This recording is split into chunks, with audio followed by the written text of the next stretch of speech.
Hello, bookworms. Welcome to the Bonified Bookworm. I'm your host, Rachel, and if you're here to read along with me and improve your English. So a few things today. One, I went on a small road trip and I forgot to, well, I didn't forget. I can't find my timer. So hopefully this video won't be too long or too short. I've also been playing with the distance of my videos. It seemed like I was closer in my earlier videos, and then I played with, being further away. So now this is kind of a medium distance, so hopefully this is a good distance. We'll try this for a little bit, see how that goes. I don't think I have anything else. Other than I talk with my hands a lot, and it's kind of weird. I feel like I'm a puppet show. I should have puppets or something. It's awkward because you only see like this part of my hand. It looks weird, but it's okay. So, no book review today. We're just going to jump into the book that we're reading, which is Touching the Void by Joe Simpson. And we're going to pick up at the bottom of page 158. Beyond the bridge, I saw, bring you back up to speed. Joe has just been crawling around all day, bless his heart. Trying to get back again to base camp. He's not sure if he's going in circles because that storm came and kind of wiped out, what's his name? Not Richard. Richard's at base camp. Simon's. It wiped out Simon's footprints, so that's left Joe just kind of on his own. And he's been trying to see what looks familiar to him. So he's finally gotten to this one part that he thinks looks familiar. So that's where we're picking back up at. He's still just trying to get some help. Page 158, the bottom. Beyond the bridge, I saw the dark outline of a boulder on a flat snow slope. It was the beginning of the moraines. I dropped back to the bridge and crawled carefully to its narrowest point. The curl to the left led to the snow-covered moraines. There were no more crevices. I sat with my back against a large yellow rock, staring at my tracks coming down off the glacier. They weaved crazily through the broken ice as if some giant bird had been hopping around feeding on the snow. I felt utterly drained. It suddenly struck me as funny that I should have taken such a daft route through the crevices now that I could see clearly the obvious line. There's a taint of hysteria in my good humor, and the waves of weak shivers running through me left me in no doubt that I had been very lucky to get safely across. The glacier shimmered and waved before my eyes so that its gentle rolls seemed to move like the ocean. I rubbed my eyes and looked again. There was a blurred quality to the view before me, and when I turned to look at the dark moraines tumbling towards the lakes, I noticed that those too appeared hazy and out of focus. The more I rubbed my eyes, the worse the blurring became, and sharp prickling burns made tears cloud my sight. Snowblind. Oh shit, that's the last thing I need. My sunglasses had smashed when I had fallen up from the cliff and broken my leg, and I had been unable to take out my contact lenses for the last 2 days and nights.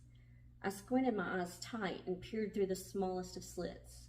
When I looked at the blinding glare of the glacier, my eyes burned unbearably, and fat tears rolled down my cheeks.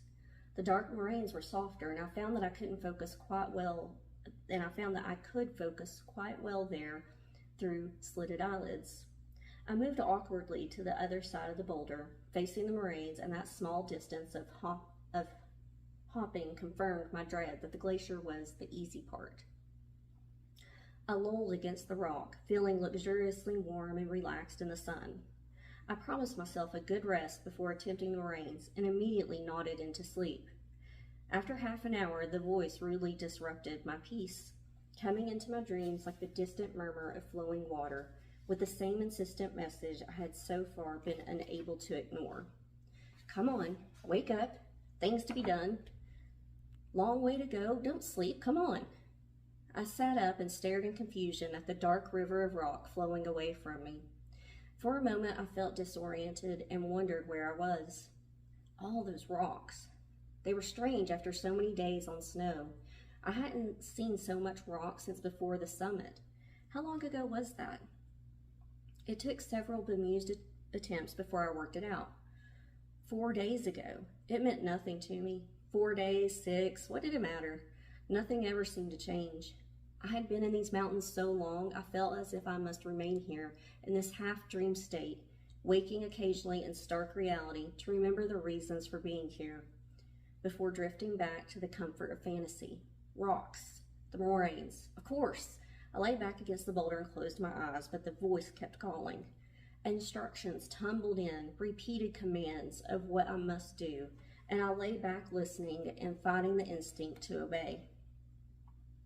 I just wanted to sleep a little longer. I lost the fight and obeyed.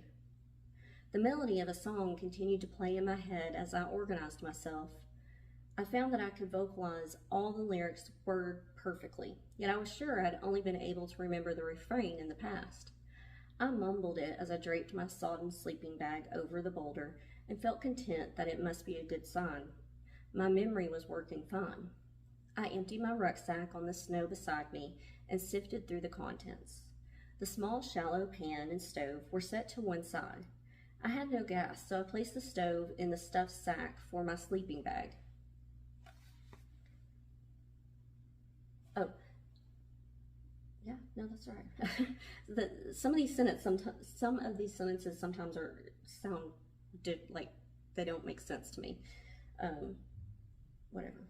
I had no gas, so I placed the stove in the stuffed sack for my sleeping bag. I took off my helmet and crampons and packed them into the small red bag. My ice hammer and harness just fitted in, and I was left with a torch, camera, sleeping bag, ice axe, and pan. I picked the camera from the snow and considered putting it in the bag as well.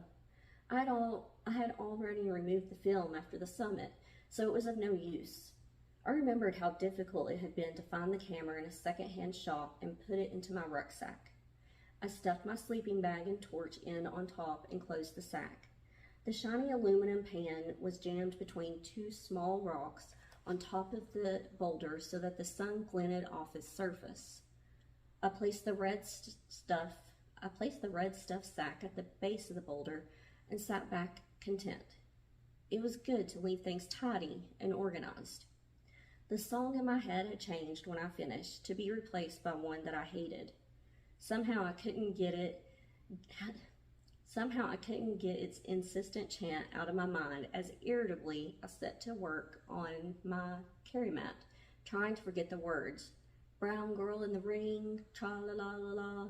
A part of me performed tasks without conscious decision, as if already told what to do, while the other part insisted on vocalizing a stupid, meaningless song through my every thought. I unrolled the yellow foam mat on the snow beside me. It was far too long for what I had in mind. When I tried to tear it in half, I found that the tight closed cell structure of the mat was too strong.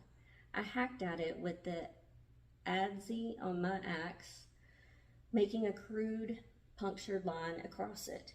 When I tore it again, it ripped across in a jagged line between the cuts. I wrapped it twice round my knee and pulled it as tight as I could, wincing at the stabs of pain. With a strap from my crampons, I buckled it tight onto my upper thigh and struggled with numb fingers to fasten the buckle. Another strap around my calf held it firmly in place. When I lifted my leg, I was pleased to see that the knee remained stiff and unbending, but the mat had slipped open at the knee. 2 more straps from my rucksack completed the splint. I tightened them very close to the joint, one on either side, and then lay back exhausted. The knee straps had made me yelp when I pulled them tight, but gradually the constant pressure on the knee eased the pain to a throbbing ache. When I stood up and leant heavily on the boulder, my head spun with giddiness as I gripped the rock harder to stop myself falling. The moment passed. I pulled my sack onto my back and picked my ice axe from the snow. The moraines tumbled away from me in a wide torrent of boulders. I knew that they were very large in the upper reaches of the moraine flow, and gradually diminished to rock and scree near the lakes. There was no question of crawling. Walking was also out, so it would have to be hopping. At the first attempt, I fell flat on my face, cracking my forehead sharply on the edge of a boulder and twisting my knee viciously under me. I screamed. When the pain ebbed, I tried again. I held the axe in my right hand.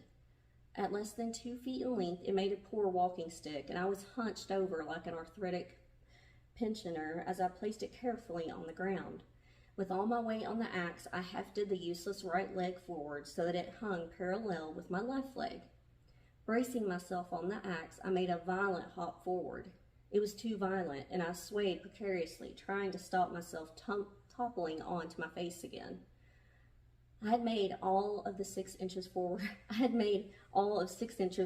progress. I tried again and fell heavily. The pain took longer to settle, and when I stood again, I could feel my knee burning hot beneath the splint. After covering 10 yards, I had managed to perfect my hobbling technique. It wasn't very efficient, and I was sweating profusely from the effort. I had worked out that it was best not to place the leg in front of my good foot, and that rather than making a violent hop, I could execute a swinging step and keep my balance.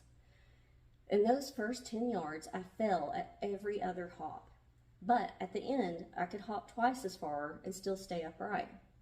I remembered the patterns I had employed when traversing the ridge and climbing out of the crevice, and concentrated on the same technique. I broke the hopping down into distinct actions and then repeated them faithfully. Place the axe, lift the foot forward, brace, hop. Place the axe, lift, brace, hop. Place, lift, brace, hop. I had started down the moraines at 1 o'clock. 5.5 hours to go before dark. Place, lift, brace, hop. I needed water. I wasn't going to reach Balm Alley. Place, lift, and on until I could hobble automatically and switch myself off. The falls brought me back each time, but they were unavoidable. My axe shaft would slip on a loose rock and send me tumbling halfway through a hop, or I would land on some scree and fall sideways into the boulders. I tried to protect my knee, but it was no use. I had no strength in my leg with which to pull it safely to one side. Invariably, I fell fully onto it, bashed it cruelly against the rocky floor. The flares of agony at each impact never diminished, but for some reason, my recovery rate improved dramatically. I stopped screaming when I fell and found that it made no difference. Screaming was for others to hear, and the Marines cared little for my protests. Sometimes I cried, childlike, at the pain and frustration. More often I retched. I was never sick. There was nothing to vomit. When 2 hours later I turned and looked at where I'd come from, the glacier was a distant, dirty white cliff, and my spirits rose at this tangible proof of descent. The voice kept urging me on. Place, lift, brace, hop. Keep going. Look how far you've gone. Just do it. Don't think about it. I did as I was told, stumbling past and sometimes over boulders, falling, crying, swearing in a litany that matched the pattern of my hopping. I forgot why I was doing it, forgot even the idea that I probably wouldn't make it, running on instincts that I had never suspected were in me, and drifting down the sea of moraines in a blurred delirium of thirst and pain and hopping. I timed myself religiously. I looked ahead to a landmark and gave myself half an hour to reach it. As I neared the mark, a furious bout of watch glancing would ensue until it became part of the pattern. Place, lift, brace, hop, time. If I realized I was behind time, I tried to rush the last 10 minutes of hopping. I fell so much more when I rushed, but it had become so damned important to beat the watch. Only once did I fail to beat it, and I sobbed with annoyance. The watch became as crucial as my good leg. I had no sense of time passing, and with each fall, I lay in a semi-stupor, accepting the pain, and quite unaware of how long I had been there. A look at the watch would galvanize me into action, especially when I saw it had been 5 minutes and not the 30 seconds it had felt like. All right, hopefully that's, I think that's a good place to stop.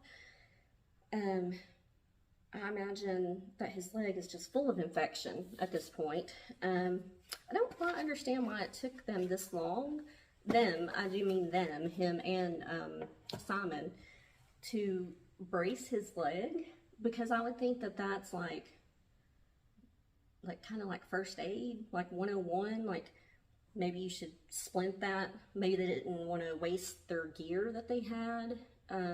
Maybe they thought that they'd be able to get down and that they shouldn't try to brace it or support it. I don't know. But I'm glad he took some time to do that. But yeah, it looks like he's making progress, if slow progress. I still think these people are just nuts, but I do enjoy that there are people who go out there and do this type of thing, because otherwise the world would be a very small place. So hope to see y'all back here next time. I still don't have a fun catchphrase, but hope y'all have a great day, great week, and see you next time. Bye.